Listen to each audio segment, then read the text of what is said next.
In this video, we'll go over the advanced publishing workflow module that comes with Webany as an optional upgrade.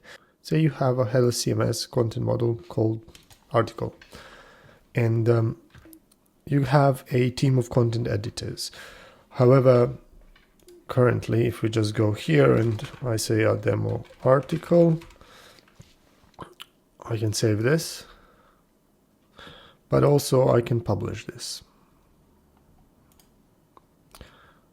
Sometimes you want to restrict the publishing action, or at least ensure that the content that goes live has been reviewed in some sort of a way, and only when it's gone through this review process, only then it can go live. So how would you achieve that? That's exactly the use case for the advanced publishing workflow, or APW, how we sometimes call it for short. So on the main menu on the publishing workflows, we'll go to the workflows bit.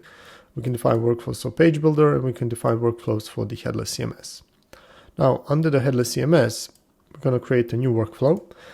And say we have a two-step workflow where any content that goes live first has to be reviewed by a marketing team, and then for whatever reason, let's say a legal review is also required.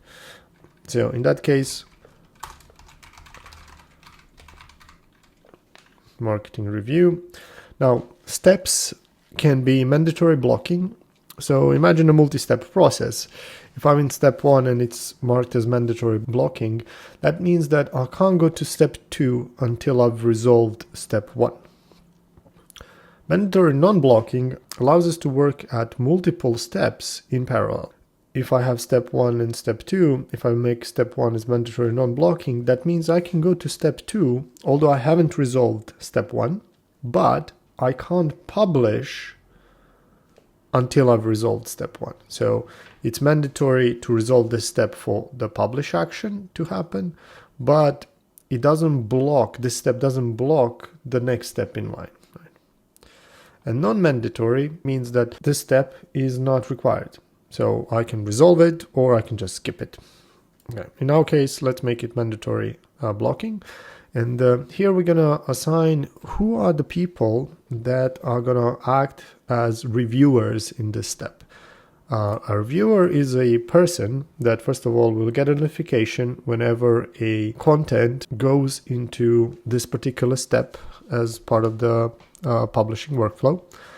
And that person can request changes, can approve changes, can collaborate with the author of this content piece on making changes to it. So you can have one or more reviewers inside each step. And here I'm going to do another step, call it legal review. And this one will mark as non-mandatory. I'll mark myself as the reviewer. In this case, I'm both the reviewer as well as the content editor, but that's fine, it's just to help us with the demo. Now that we've configured our workflow steps, next up we need to define the scope. The scope defines when this particular publishing workflow will apply, right? Everything means that no matter in which content model we create an entry, this publishing workflow will kick off, unless there's another publishing workflow with a more fine-grained scope that's going to override it. In our case, we want to apply this particular publishing workflow only to the article content model. So every time I publish a new article, this publishing workflow will kick off. In case there are specific articles, let's say there's an article that controls our privacy policy. For that one particular article, we want to have a different workflow than for all other articles. In that case, what we could do is just define a publishing workflow that applies to specific entries. And here we can define an entry. Hey, whenever this particular entry gets published, kick off this workflow and override all other workflows. Right? In our case, what we want to do is just focus on the article content model. Whenever we're ready, we can just save this publishing workflow. Now that we have our publishing workflow, let's see how it works in action. So if we go to the headless CMS and go under the articles content model, let's now try to publish an article. We're going to create a new article. Let's call it demo APW, and let's try to save it. So the save action works as before. We can edit as many times as we want. It doesn't change that. But now if we try to save and publish, it says that this content requires peer review approval before it can be published. This means that the system detected there's a publishing workflow attached to this content model. And instead of us being able to publish, we can now request a review instead. So if we confirm, this is going to create a peer review request for this particular content model.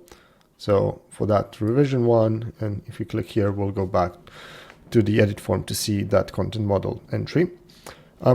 We can see here that we're in this step where actually we completed the review request step.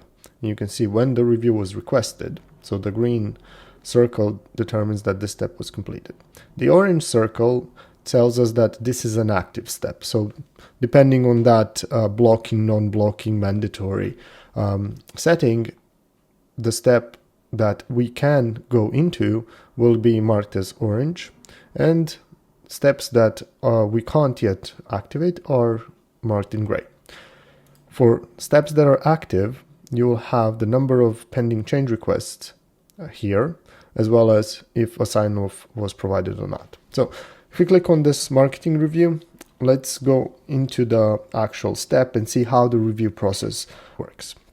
So first of all, imagine that I'm a content reviewer, because the moment I requested a peer review, I would get a notification as one of the reviewers in this step. And say I looked at the content entry form, I saw there's, let's say, some typos there. I can request a change. So there is a typo in the title. I can provide more info here. Right, so I can style this text here as well. I can attach an image and so on. So here I'm telling to the content editor that there are some things that need to change in this particular content entry before I, as a content reviewer, am happy to provide my sign-off. So there we go, requested a change. And again, we can have multiple change requests. No, we need to provide something. There we go. So what you're going to see now is that we have 2 change requests pending in this step. So we can't move to the next step until all the change requests are resolved. Here I can talk to my content editor and we can exchange messages. We can also attach files and so on. So this is the place where we're going to collaborate and see if I need, let's say I as a content editor might need more information about the description of the change request, things like that. But essentially, let's say I've made my change, the content editor reviewed again, and they're happy with this change request here. They can mark it as resolved. They can also edit the change request, delete the change request, and so on. So you can see here now we've got a green notification that this one's resolved, but this one's still pending, and we can still see here that there's one pending. So let's just resolve this one. At the moment, when all of the change requests inside a step are resolved, I, as a content reviewer, I can provide a sign-off. When I provide a sign-off, what the system does is it first of all checks again that all of the change requests are resolved. It marks the sign-off and also checks what are the next steps that this peer review process needs to go into, and who are the content reviewers in those next steps, sends out notifications to them that they have some content piece that requires their attention. So in this case, it's going to go to the legal review. And let's say that there's no change request from the legal side of things. They can just provide a sign-off. And at the stage when all of the mandatory steps are resolved, the content can be published. Right. So here, if I press publish, we can publish immediately, or we can schedule publish for a later date. In this case, let's publish now. And now the content has been published. There's an entry who published it when, and so on. Right. You can also see this indicator here that we move through all the 3 steps. Now, if I'm a content reviewer, I have this content review dashboard. This dashboard tells me about all of the content pieces where either my attention is required or where I am part of the review board for that content piece.